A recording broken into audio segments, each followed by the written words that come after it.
नमस्कार, Asian public TV में आपका स्वागत है। मैं हूं डॉक्टर शिशिर उपाध्याय। खबरें। देश के प्रधानमंत्री नरेंद्र मोदी आज संभल के दौरे पर हैं, जहां उन्होंने कल्की धाम मंदिर का शिलान्यास किया। कार्यक्रम में सीएम योगी आदित्यनाथ और कल्की धाम ट्रस्ट के अध्यक्ष भी मौजूद रहे। आपको बता दें कि संभल में कल्की धाम का निर्माण कांग्रेस के कार्यकाल हाल ही में निष्कासित हुए आचार्य प्रमोद कृष्णन करवा रहे हैं। प्रमोद कृष्णन ने पीएम की तारीफ करते हुए कहा कि पीएम नरेंद्र मोदी गैरों को अपना बनाने का काम कर रहे हैं। कुछ ऐसे अभागे नेता हैं जो अपनों को भी गैर बनाने का काम कर रहे हैं। वहीं मोदी ने अपना सोशल मीडिया प्लेटफॉर्म एक्स पर कल्की धाम शिलान्यास का जिक्र किया था। उन्होंने लिखा, संभल में श्री कल्की धाम देश भर के श्रद्धालुओं की आस्था का प्रतीक है। यहाँ दिव्य भव्य मंदिर के शिलान्यास का सौभाग्य उन्हें मिला है। इनका चूँकि लंबे समय से जो कल्की धाम के आचार्य हैं उनका और कांग्रेस के साथ मनमुटाव चल रहा था और अभी अभी उनको कांग्रेस ने 6 साल के लिए बाहर किया है। आज यूपी की धरती से प्रभु राम और प्रभु कृष्ण की भूमि से भक्ति, भाव और आध्यात्म की एक और धारा प्रवाहित होने को लालायित है। आज पूज्य संतों की साधना और जनमानस की भावना से एक और पवित्र धाम की नींव रखी जा रही है। अभी आप संतों आचार्यों की उपस्थिति में मुझे भव्य कल्की धाम के शिलान्यास का सौभाग्य मिला है। मुझे विश्वास है कि कल्की धाम भारतीय आस्था के एक और विराट केंद्र के रूप में उभर कर सामने आएगा। मैं सभी देशवासियों को और विश्व के सभी श्रद्धालुओं को शुभकामनाएं देता हूं। अभी आचार्य जी कह रहे थे कि 18 साल की प्रतीक्षा के बाद आज ये अवसर आया है। वैसे भी आचार्य जी, कई ऐसे अच्छे काम हैं जो कुछ लोग मेरे लिए ही छोड़ करके चले गए हैं, और आगे भी जितने अच्छे काम रह गए हैं ना, उसके लिए बस ये संतों का, जनता जनार्दन का आशीर्वाद बना रहे, उसे भी पूरे करेंगे। भगवान कृष्ण का गीता में उद्घोष है कि परित्राणाय साधूनाम विनाशाय च दुष्कृताम धर्म संस्थापनार्थाय संभवामि युगे युगे यदा यदा ही धर्मस्य ग्लानिर्भवति भारत अभ्युत्थानम् अधर्मस्य तदात्मानं सृजाम्यहम्। भगवान कृष्ण का जो गीता में उद्घोष है, श्रीमद् भागवत के 12वें स्कंद में उल्लेखित है कि जब धरती पर, धरा पर पाप बढ़ जाएगा, अधर्म बढ़ जाएगा, तो उस अधर्म का नाश करने के लिए, धर्म की पुनर्स्थापना करने के लिए भगवान हर युग में आया है और हर युग में आएगा। इसी अगली खबर, राहुल गांधी की भारत जोड़ो न्याय यात्रा का आज 37वां दिन है। यूपी में यात्रा का चौथा दिन है। राहुल ने प्रतापगढ़ से यात्रा शुरू की। राहुल गांधी ने कहा कि जाति गणना का समय आया तो नरेंद्र मोदी ओबीसी को भूल गए। जब रुपए का सवाल आया तो नरेंद्र मोदी ओबीसी शब्द को भूल गए। राहुल गांधी बोले, जो बात मैं कह रहा हूं वो आपको हिंदुस्तान के टीवी पर नहीं दिखेगा, क्योंकि टीवी अडानी का है। हमारा पहला कदम जाति जनगणना होगा। उसमें बैकवर्ड कितने हैं, दलित कितने हैं, आदिवासी कितने हैं, इसके बाद इकोनॉमिकल आर्थिक सर्वे, फिर पता चलेगा कि पिछड़ों के पास देश का कितना धन है। वहीं इसके बाद राहुल गांधी अपने पुराने संसदीय क्षेत्र अमेठी पहुंचे। अमेठी और गौरीगंज में पदयात्रा के बाद बाबूगंज में जनसभा को संबोधित करेंगे। इस दौरान उनके साथ कांग्रेस के राष्ट्रीय अध्यक्ष मल्लिकार्जुन खड़गे भी रहेंगे। उम्मीद की जा रही है कि प्रियंका गांधी, सोनिया गांधी भी इस कार्यक्रम में शामिल हो सकते हैं। तुम लोग सोए हुए लोग हो, मैं खुल के तुम्हारे सामने बोल रहा हूं, तुम लोग सो गए हो। 73% हिंदुस्तान का जो बब्बर शेर है, जो इस देश को चलाता है, जो इस देश को आगे ले जाता है, वो सो गया है, डर गया है। ये देश की सच्चाई है। वहीं दिल्ली के भारत मंडपम में भाजपा का 2 दिवसीय राष्ट्रीय सम्मेलन संपन्न हुआ। प्रधानमंत्री नरेंद्र मोदी के संबोधन के साथ खत्म हो गया। पीएम ने अपने 64 मिनट के भाषण में कार्यकर्ताओं को ऊर्जा से काम करने का मंत्र दिया। वहीं कांग्रेस समेत विपक्ष पर निशाना साधते हुए 10 साल की अपनी सरकार की उपलब्धियां भी बताईं। मोदी जी ने कहा कि कांग्रेस देश को बांटने में लगी है। उन्होंने सेना पर सवाल उठाए, राफेल की राह में भी रोड़े अटकाए। प्रधानमंत्री जैन संत श्री विद्यासागर जी महाराज की बात करते हुए भावुक भी हो गए। वहीं अधिवेशन में यूपीए सरकार के 10 साल के कार्यकाल के दौरान भारतीय अर्थव्यवस्था पर एक श्वेत पत्र जारी किया गया। इसके अलावा राम जन्मभूमि पर रामलला की प्राण प्रतिष्ठा के लिए प्रधानमंत्री नरेंद्र मोदी का अभिनंदन करते हुए भाजपा अध्यक्ष जेपी नड्डा ने श्री राम मंदिर निर्माण पर प्रस्ताव पेश किया। हमें सिर्फ सरकार बनाने के लिए लोगों को नहीं जोड़ना, बल्कि देश बनाने के लिए भी तो लोगों को जोड़ना है। जो किसी भी कारण से अभी भी भाजपा से दूर है, उन तक हमें पहुंचना है। सबका साथ, सबका विकास ही हमारा मंत्र है। हमारे स्वतंत्रता सेनानियों ने जो सपने देखे थे, अब उन्हें पूरा करने का समय आ गया है।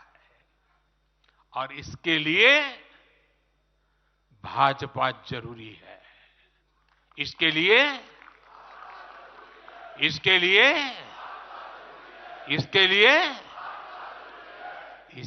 भाजपा सरकार जरूरी है। आज देश की जनता कह रही है, भ्रष्टाचार पर सख्त कार्रवाई होती रहे, इसलिए महंगाई पर लगाम लगी रहे, इसलिए देश के दुश्मनों में डर बना रहे, इसलिए निवेश और नौकरी के अवसर बढ़ते रहे, इसलिए भारत तीसरी बड़ी सबसे आर्थिक ताकत बने, इसके लिए भारत में तेजी से इंफ्रास्ट्रक्चर का निर्माण हो, इसलिए आत्मनिर्भर भारत अभियान सफल हो, इसलिए करोड़ों भारतीयों को मुफ्त राशन मिलता रहे, इसलिए किसानों को सम्मान निधि मिलती रहे, 100% लाभार्थी तक तेजी से लाभ पहुंचे, इसलिए साथियों, आप यहां से एक नए संकल्प के साथ अपने क्षेत्र में जाएं। अब की बार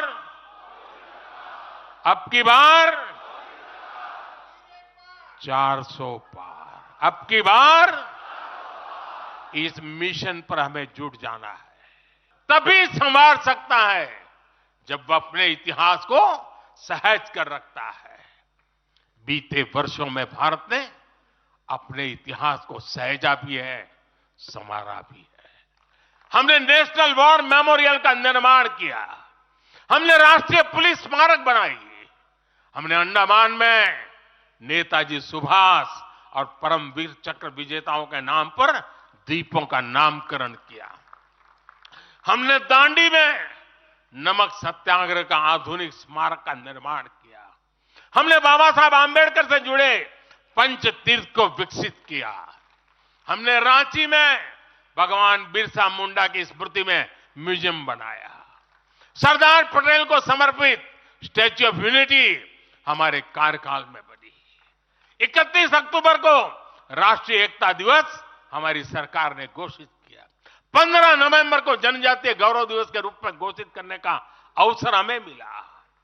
14 अगस्त को विभाजन विभीषिका दिवस के रूप में याद करने का निर्णय हमारी सरकार ने लिया। 26 दिसंबर को हमने साहिबजादों की स्मृति में वीर बाल दिवस घोषित किया। 26 नवंबर को संविधान दिवस घोषित करने का फैसला भी हमारी सरकार ने किया और 21 जून को संयुक्त राष्ट्र इंटरनेशनल योगा डे भी हमारी ही सरकार के प्रयासों से घोषित। नागरिक को बचाना, हमारे बच्चों का, हमारे युवाओं का भविष्य बचाना बीजेपी के प्रत्येक कार्यकर्ता का दायित्व है। कांग्रेस का ट्रैक रिकॉर्ड हम सभी के सामने है। कांग्रेस अस्थिरता की जननी है। कांग्रेस परिवारवाद की जननी है। कांग्रेस भ्रष्टाचार की जननी है और कांग्रेस तुष्टीकरण की भी जननी है। 70 के दशक में जब देश में कांग्रेस के विरुद्ध गुस्सा बढ़ना शुरू हुआ तो खुद को बचाने के लिए इसने अस्थिरता का सहारा लिया। हर नेता की सरकार कांग्रेस ने अस्थिर की। आज यहां प्रस्ताव के समय इसकी चर्चा आई है तो मैं ज्यादा उसके लिए कहता नहीं हूं। आज भी ये लोग अस्थिरता पैदा करने के लिए नई नई साजिशें कर रहे हैं। वहीं अगली खबर पंजाब हरियाणा के संभू बॉर्डर पर पिछले 7 दिन से आंदोलन कर रहे किसान नेताओं और केंद्र सरकार के बीच रविवार को एक मीटिंग हुई और उस मीटिंग में चौथे दौर की इस बैठक में सरकार ने 4 फसलों पर एमएसपी देने का प्रस्ताव दिया। वहीं किसान संगठनों ने इस पर 2 दिन विचार करके 20 फरवरी की शाम को अपना फैसला सुनाने की बात कही। सरकार की तरफ से किसानों से बात करने पहुंचे केंद्रीय मंत्री पीयूष गोयल ने कहा कि सरकार मक्का, कपास, अरहर, उड़द पर एमएसपी देने को तैयार है। अगले 5 साल तक चारों फसलों की खरीद सहकारी सभाओं के माध्यम से होगी। नेफेड और एनसीसीएफ से 5 साल के लिए कॉन्ट्रैक्ट होगा। किसान सभी फसलों को एमएसपी पर खरीद के लिए कानून की मांग कर रहे हैं। उनकी मांग है कि फसलों की कीमतें स्वामीनाथन आयोग की रिपोर्ट के आधार पर तय की जाएं। इसके अलावा किसानों ने मिर्ची, हल्दी और दूसरे मसालों के लिए राष्ट्रीय आयोग के गठन की मांग भी की है। किसान नेता सरवन सिंह बंधेर ने कहा कि सभी जत्थेबंदियों ने 19 और 20 फरवरी को विचार विमर्श करेंगे। इसके बाद 20 की शाम को अपना फैसला बता देंगे। 21 की सुबह 11 बजे तक दिल्ली कूच को स्टैंड बाय पर रखा गया है। ਜਦੋਂ ਹੀ ਕੋਈ ਫੈਸਲਾ ਕਿਸਾਨਾਂ ਵੱਲੋਂ ਆ ਗਿਆ ਜਾਂ ਸੈਂਟਰ ਨੇ ਸਾਨੂੰ ਕੰਟੈਕਟ ਕੀਤਾ ਕਿ ਅਸੀਂ ਆਹ ਕਰ ਸਕਦੇ ਹਾਂ ਤਾਂ ਮੈਂ ਫੇਰ ਇੱਕ ਵਾਰੀ ਬ੍ਰਿਜ ਦੇ ਤੌਰ ਤੇ ਇੱਕ ਪੁਲ ਦੇ तौर पे मैं देखिए आज जो मीटिंग हुई है उसमें अभी कर्ज मुक्ति पे ऊपर C2+50 के ऊपर C2+100 गन्ने के ऊपर और अन्य जैसे WTO है, नरेगा है, ये सब बातों के ऊपर अभी चर्चा बाकी है। इन खेतों से आएगा डाइवर्सिफिकेशन करने के माध्यम से या पुनर्जीवित करके कॉटन के खेतों से उसको 5 साल के लिए एमएसपी पर जो सीएससीपी द्वारा निर्धारित एमएसपी होता है उस पर खरीदने का एक प्रस्ताव सामने आया है। किसान संगठनों ने बताया कि वो यहाँ पर इस पर निर्णय लेने के बदले कल सुबह तक हमें अपना निर्णय बताएंगे। हम भी दिल्ली जाके बाकी जो विभाग है और एनसीसीएफ नेफेड से चर्चा कर लेंगे। अगली खबर कमलनाथ से जुड़ी हुई है जो पूरे देश भर में राजनीतिक माहौल गरमाया हुआ है कि कांग्रेस भाजपा ज्वाइन करेंगे क्या कमलनाथ कांग्रेस छोड़कर भाजपा का दामन थामेंगे क्या। पिछले करीब 48 घंटे से एक ऐसी अटकलें लगाई जा रही हैं जिसमें कि कांग्रेस की टेंशन बढ़ी है तो दूसरी तरफ बीजेपी के लिए भी थोड़ी बहुत परेशानी दिख रही है। हम बात कर रहे हैं कमलनाथ की। मध्य प्रदेश में कांग्रेस का चेहरा है, मध्य प्रदेश में सीएम की कुर्सी भी संभाली है, लेकिन अब शायद नए राजनीतिक सफर के लिए निकल सकते हैं, ऐसी कायस लगाए जा रहे हैं। कमलनाथ कांग्रेस को छोड़कर बीजेपी में शामिल हो सकते हैं और इतना ही नहीं, खबर यह भी है कि कमलनाथ के साथ उनके बेटे नकुलनाथ कांग्रेस को छोड़ सकते हैं, बीजेपी में शामिल हो सकते हैं। हालांकि कमलनाथ के करीबी और पूर्व मंत्री सज्जन सिंह वर्मा ने इस पर मीडिया से बात करते हुए कहा कि कमलनाथ ने कहा है कि उनको अब पार्टी छोड़ने के बारे में ऐसा कुछ सोचा ही नहीं है अभी तक। उनका फोकस इस बात पर है कि मध्य प्रदेश की 29 लोकसभा सीटों पर जाति समीकरण कैसे होंगे। कमलनाथ के बीजेपी में जाने की बात मीडिया की उपज है, ये नहीं कहीं नहीं जा सकते। वहीं प्रदेश कांग्रेस अध्यक्ष जीतू पटवारी ने कहा कि मेरी कमलनाथ जी से बात हुई है। उन्होंने कहा है कि मीडिया में जो बातें आ रही हैं ये भ्रम है, मैं कांग्रेसी था, हूँ और रहूँगा। वहीं दिल्ली में कमलनाथ के बंगले पर बैठक चल रही है जिसमें मध्य प्रदेश के कुछ विधायक, पूर्व विधायक और नेता शामिल हो रहे हैं और शायद यही चर्चा है कि काफ़ी विधायकों के साथ कमलनाथ जी, देश भर में ऐसी चर्चाएं भी है कि देश भर के कई नेता इस मुद्दे पर चर्चा कर रहे हैं और कमलनाथ यदि पार्टी छोड़ते हैं तो उनके साथ देश के कई बड़े नेता पार्टी से राम राम कर सकते हैं और शायद यही चिंता का विषय राहुल गांधी या खड़गे जी का हो सकता है।